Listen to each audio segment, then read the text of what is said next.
Here we go. What is going on, Cover One crew? Welcome back to the show. Hope everybody is doing good. Today we're diving back into Mock Draft Monday. And because, we've done pick 10, 3, 7, 5, 1, 12.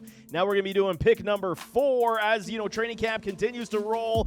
Fantasy football season is vastly approaching. So what do you say we dive into this draft room and see what team we can generate at pick number 4? Let's roll. So as per usual, y'all know the rules. It is 12-team half PPR, snake 2 minutes. 15 rounds, no defense, no kickers. Like I said, taking pick number 4, and let's kick this thing off in a very good way. Oh, they're going wide out heavy. Give me CMC at number 4. Y'all be crazy, sleeper. I'll take CMC all day long at pick number 4. And I get it, okay? It's still going to push down the trends that they're pushing for all these wide receivers early and often. Now that the fact that CMC got pushed to number 4, I think that's a little bit far-fetched. It's not going to happen in your leagues, no question about that. But, I mean, obviously you cannot, buck the trend if he's sitting there. We could go wide receiver. You know what? I haven't done much of this, but all those top-end wide receivers have been took again. So, you know what? Because I'm coming back on the 4, I'm going to double up on my running backs. And King Henry with a CMC is very nice. And hopefully I can get myself a stud wide receiver on the way back and be pretty happy with it. Like I said, man, done the Mike Evans thing before. Stephon Diggs, I'm actually starting to feel a little bit more warm and fuzzy on when it comes to these Houston Texans. But I'm going to go big Mike Evans as my wide receiver 1. Again, I get it, okay? A lot of people are suggesting that Mike Evans won't give you the top-end productivity of, say, guys like CeeDee Lamb, Tyreek Hill. It's a given, but at least he's going to give you very good numbers as we get down the board. You're just going to have to make it up in the aggregate with all of these other talented wide receivers that you do have. You know what, man? George Pickens, if he falls to me, I'm going to be very happy. But I'm going to go in and get myself another running back. James Cook or Alvin Kamara. Actually, I could, what are you doing at tight ends? Don't want to go tight end too early. Quarterbacks have been took. You got to talk this through sometimes because I would actually love an Alvin Kamara on the way back and get myself another top-end wide receiver talent. So maybe I even just say screw the rankings, and I'm just going to go with a George Pickens as my wide receiver 2 over Tank Dell. Yes, I will do that and hope that an Alvin Kamara does fall to me, even though I did have James Cook there. Please, yes, here we go. You see what I'm saying? If I did that, I wonder if Pickens would have come back to me. I could have did it the other way. I likely would have because the wide receivers didn't seem to move in that sense right there anyway. So either way, either options, I did reach a little bit on George Pickens, but now I still get Alvin Kamara. So McCaffrey, Henry, Evans, Pickens, and Kamara. This is what I'm saying. Heavy PBR upside. Heavy TD upside with my running backs. Very good, man. This is what we need to do and build. I do like pick number 4. Drafting in the middle rounds, the 4, 5, 6, 7 is actually pretty decent overall, and you can't dislike what you're going to see. Jordan Love, feeling love for love. You think I could get him on the way back? I really wonder if I can. You might have to snag him here in that 6th round. Again, waiting for your quarterbacks. I mean, I know a lot of y'all want to take the big top dog. I always wait on my tight ends. You guys know this. So in this sense, I would like to say there's so many good wide receivers I could absolutely stack there as well. Very interesting stuff as we look down this board. Running backs, like I said, I got my 3 top dogs, so we could go. Even Jordan Addison I do like also. It is very interesting, but I think we got to go Jordan Love for love, feeling the love for love. Oh, I don't know what I just did there. Oops. Accidental things happen. Jordan Love for love, feeling my quarterback right now. See, Kyler Murray goes. I probably, went a little 1 round too heavy on that. I probably could have got another player, but what else did I lose? Stevenson, Harris, Mostert would have been a good one at that point too. And then we're talking wide receivers. Jordan Addison, I do love me some Addy, but who is going to be the starting quarterback for these Minnesota Vikings? That does scare me quite a bit. I will not lie to y'all. Evan Ingram is a nice tight end to get there as well. And you know what? I haven't been picking my tight ends early, so in the 7th round, getting an Evan Ingram with heavy PPR upside volume, still likely going to be had this season. Doing a little bit of different off script, kind of messing with the rankings and saying I'm going to buck that trend on those ranks. I don't hate this team at all. I think you can build it any which way, and if, the players fall to you down the board as they do, I mean, you got to, snag them as you get them. Deontay Johnson, DeAndre Hopkins dealing with an injury as well. Then you got Christian Watson at 101, so it is a little bit of a reach, but you know what? I do want the Christian Watson Watson, Jordan Love effect, because it is going to be a very good 1-2 punch. I got videos coming up later on Christian Watson. I think I called him Jordan Watson. That was a mistake on my part, but Christian Watson's coming up in a video of mine as well. You guys are going to completely understand everything I'm talking about when it comes to my love for love and Christian Watson. We could do another wide receiver down this board as well, but I think I need to go running back, as my last one was a Alvin Kamara, Trey Benson, Brian Robinson. I mean, Jaylen Warren, you know what? He's one of these dudes. I do like his game. I do like the skill set, but I'm going to go with the sheer upside in a Trey Benson. Any chance that a James Conner does find his way into that medical room, we got the, absolute monster handcuff in a Trey Benson. He's got wheels for days, got speed. He's got everything you like to see. Hopefully he can round out in the pros here. Talking, what do we need? But now we can go in multiple directions. We can go running back still. There's J.K. Dobbins. Might wait for him down the board as well. Yes, it is a risk. I know a lot of y'all don't like it, but I do like it quite a bit. And then we keep going down this board. And I mean, okay, so Courtland Sutton is one of these guys that another video is going to be coming out about him as well. And yes, he will get volume. Yes, he will get heavy target share, but can we trust it down the board? Khalil Shakir is there as well. We could absolutely stack our running backs. Jerome Ford likely going to be, I'm going to do that.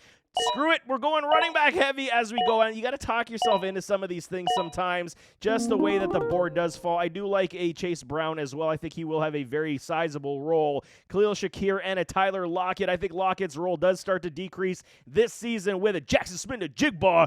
And I'm going to go Khalil Shakir. I think that there is some safety there. It's not just being a Bills fan. I do believe that when you're in the 11th round and you're talking what he was able to do last year, I do believe that Keon Coleman is going to, it's not a hot take, Keon Coleman likely going to be a very heavy set target share in this offense with Josh Allen and these Buffalo Bills, but Khalil Shakir will get his. There is no question in my mind when it comes to how the targets are going to be dispersed in this offense. Ty Chandler, another running back that we can absolutely get. And I mean, now you're talking about going down this board, stacking some of your wide receivers, Gabe Davis, Jahan Dotson. And I'm going to go a little Jahan Dotson because, you know what, I love the upside. I really do, and I'm still on it. And look, if I'm drafting him in the 12th round and feeling comfortable with that, even though I could have got somebody like Gabe Davis, still comes back to me in that sense as well. And I still feel very comfortable with it also. That because I lost to J.K. Dobbins, because I went with a Jerome Ford, where did Dobbins go? Dobbins went here, see, in the 12th round. So I could have actually, instead of Dotson, went Dobbins and then probably got Jahan Dotson here in the 13th round.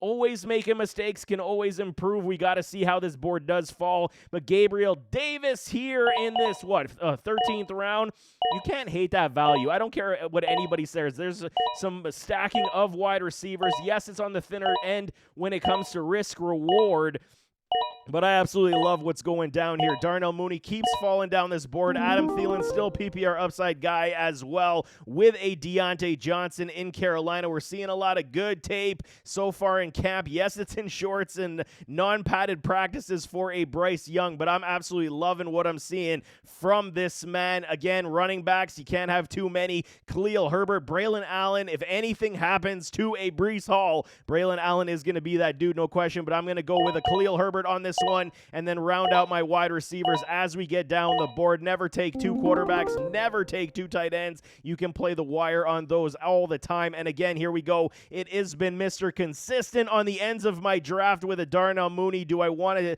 swing for the fences with a rookie just to make it interesting? I do like me some Brendan Rice as well. But Darnell Mooney, man, the value to return on investment in the last round of your drafts with Herbert and Mooney, no matter what, pick you're taking, I'm telling y'all, the round is absolutely there for good return on investment. So let's talk about this team real quickly. CMC fell to me at pick number 4. I mean, that's not going to happen. Let's be real. But you got to, okay, it's a mock. It is what it is. Some of your league mates may do the same thing, but you know that CMC is not getting out of the top 2 picks without question. Derrick Henry as my other running back at pick number 2. Mike Evans, Big Mike, number 4 is my wide receiver 1 to back with George Pickens. I absolutely love the potential upside for a George Pickens this year. He could absolutely crack the top 15 if this quarterback room does get figured out. They will be very good. Alvin Kamara as my number 5 pick.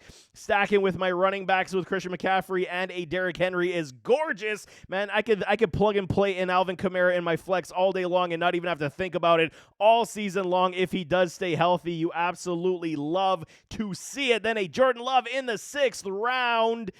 Feeling the love for Love. Okay, he's been a very big constant for me when I've been doing my drafts because it is so far down the board. This youthful offense will be doing big things. Believe you me, it's coming. He signed his big contract as well. So, I mean, okay, I get a lot of people scared off now because he got paid and he's going to have a slump. I don't see it, man. He looked too damn good and this offense looks great. Evan Ingram, 7th round. Okay, I reached a little bit higher than I usually do at my tight end spot. But again, you got 100 plus receptions coming from a tight end.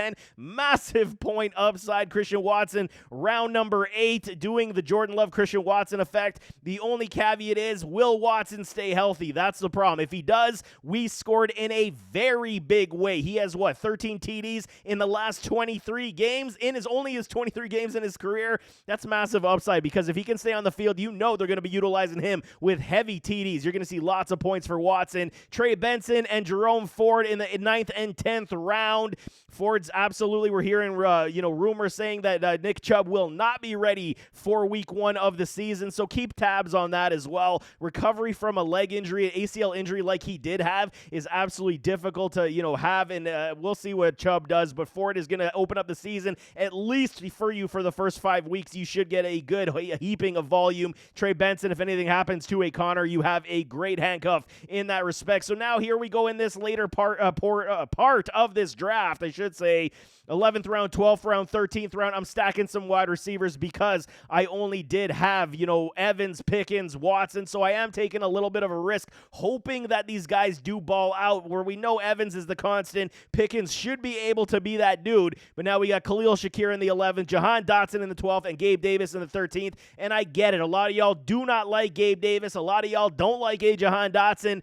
Things have changed, man. Jahan Dotson now has a Daniels throwing him the football. This offense in Washington could be uber dynamic. I am not fearful whatsoever with this value. If Jahan doesn't do much, you can easily drop him after 1 or 2 weeks, 3 weeks, and then, you go find somebody else off the waiver wire. But here in the 12th round, value to ROI is absolutely killer. Khalil Shakir should have massive PBR upside, and we'll see what Gabe Davis's role is with these Jacksonville Jaguars, which should be good, but we will see. And then Khalil Herbert and Darnell Mooney finishing off this board. Again, these are, flyer takes that we hope are going to pan out. We'll see how the Bears running back room goes, but Darnell Mooney absolutely does have an unbelievable upside here in the 15th round. So 4th overall, I do not hate it. It is loaded with a lot of PBR and touchdown upside potential. There is no question. So there you have it. That is pick number 4 on this Mock Draft Monday. Team is good, man. You can wait on a lot of these positions. I still love stacking my running backs. It's been the constant for me. It's been the MO, and I think, you know what? It is definitely the way to go, especially when guys like CMC fall to you at 4th pick overall. I don't think it's ever going to happen, but it's a good thing when it does. But nevertheless, as always, don't forget to hit that like button, hit that subscribe button, jump in those comments, give me your thoughts.